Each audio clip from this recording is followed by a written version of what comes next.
Hello, I'm Michael from Charismactivism. In my last video, I gave you some insights in what Shane Claiborne thinks about Donald Trump, and in this video, I want to show you what he said concerning miracles. I expressed to him that as a representative of Pentecostals and Charismatic for Peace and Justice, I of course connect revival not only with salvation and evangelism, but also with signs and wonders.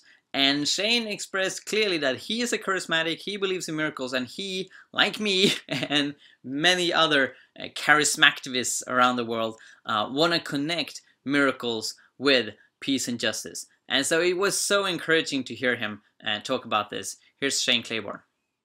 For me, as a charismatic, obviously I connect revival not only to conversion and evangelism, but also to the power of signs and wonders. And a part of the irresistible revolution that I love to quote to people and share is the part where you share a testimony from a friend of yours who was a missionary and they had run out of medical supplies and they only had Pepto-Bismol. And so they experienced this weird miracle, basically. I don't remember the details of that. But basically what I want to ask you is, do you think it's possible that God can help us in our social justice campaigning by doing these impossible miracles? Oh, there's no doubt in my mind. I still have a deep charismatic and Pentecostal DNA in me, you know.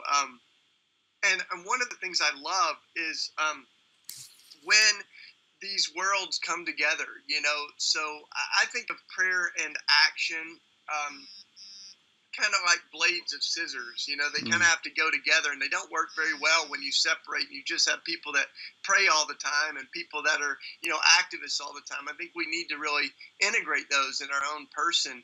But there's such beautiful movements, especially over there in Europe. I mean, the 24/7 prayer movement, the charismatic movement, the new forms and the different iterations of church out there. But here we've got some of that too, especially historically. You know, you look at folks that were a part of some of the great revivals, and they were also talking about social justice. It changed the way they thought about possessions. You know, even John Wesley. I was raised Methodist, and he you know, even though some of the Methodist churches lost a little of that fire in some places, like it was originally a very charismatic movement, you know, and Wesley said, if I find money in my hands, I get rid of it as quick as I can before it corrupts my heart. You know, I mean, he was a very wild social justice guy, and so there are groups here in the States too of the Pentecostal charismatic peace fellowship.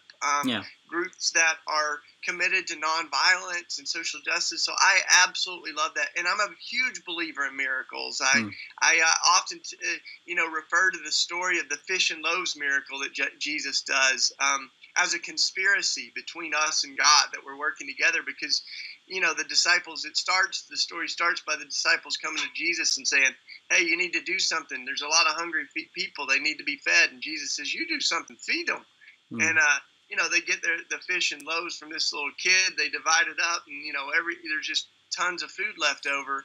I think it was both a miracle and the faithfulness of the disciples, the attentiveness of the disciples to notice that people are hungry. You know, all of that kind of worked together. And you know, in the end, I love that this little kid got to be a part of the miracle by sharing his lunch. The disciples got to be a part of the miracle. So yeah, I think that one of the beautiful things is that God refuses to change the world without us. Like, God really wants us to be a part of this. And you look at a lot of the great movements of Wilberforce and others, and these movements that ended slavery and that, you know, transformed the world. A lot of them were this kind of conspiracy where humans, you know, we're using our gifts and our attentiveness to the needs of the world and connecting our gifts to the world. But also there's some amazing miracles that have happened. Even just 3 days ago, we were talking about Iraq. I was with a group of people that I was in Iraq with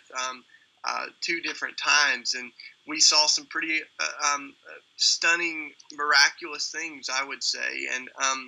and there's still those stories coming out of Iraq. In fact, I heard one of them this week. So yeah, I believe that, and I believe that, you know, like I think I wrote in one of in that first book or one of my books that often those miracles happen when we put ourselves in a place where we need them. You know, like we live so much of our lives like where we don't really, you know, need much miraculous provision. We kind of go to the doctor when we get sick. We go to the store when we get hungry, and we aren't really in a place where our lives, we live in a manner that requires miracles. So I think we need to do that more. And I love it when these movements come together. You know, I did an event in the UK with Bill Johnson, which I thought was really wonderful.